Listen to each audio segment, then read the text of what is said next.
ملتی تھی. اگر آپ کے نظریے کو بیچ دیتا تو درجنوں سیٹیں ملتی تھی. اللہ کی قسم سودا نہیں کیا.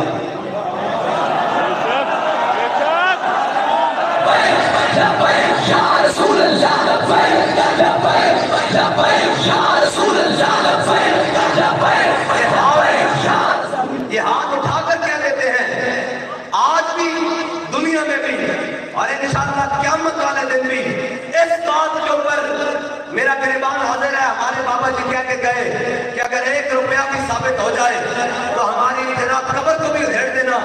اللہ کی قسم کوئی ایک بات بھی ڈھیلی ثابت ہو جائے, انہوں نے کہا آ جاؤ بیٹھ جاؤ صرف ملاقات ہی کر لو, بات کر لو, آپ کو دے دیں گے سیٹیں. میں نے کہا اقبال کہتا ہے خراج بھی جو گدا ہو کیسے, میں نے کہا حق لیں گے اپنا لڑیں گے, میں نے کہا ہم آپ کو تھکا دیں گے. میں نے کہا ہم تھکنے والے نہیں ہیں.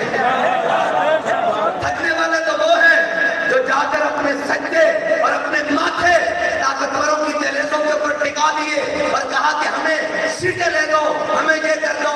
اگر خدا کی قسم ایک ملاقات کر لیتا, یہ صرف یہ کہنا کہ ملاقات کرو, یہ اکڑنا بہت ہے, تو ہم آج بھی اپنی بنیاد پر نہیں کرتے, اس بات پر کرتے ہیں کہ ہمارے ہاتھوں میں حق الگ ہے.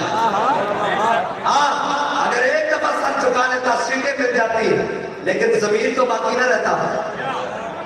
ہاں اقبال کہتا ہے تمنا سروری کسے نہیں ہے, لیکن کسے نہیں دل کرتا کہ یہ ساری عیاشیاں ہوں, لیکن یار ہم نے اللہ اور اس کے رسول کی بارگاہ میں پیش نہیں ہونا, نہیں پیش ہونا.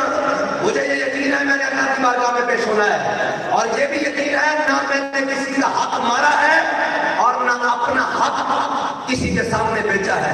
رہی بات کہ سجدہ کیوں نہیں کیا تو لوگ آج بھی نہیں کرتے. ہراؤ کہتے تھے ووٹ کم پڑیں گے, میں نے کہا ایک بھی نہ دو. یہ سر, یہ دستار, یہ جبین کسی اور کے در پر نہیں جھک سکتی. ہر در پہ جو جھک جائے اس کے سر میں کیا جائے. ہاں بس اتنی سی بات ہے.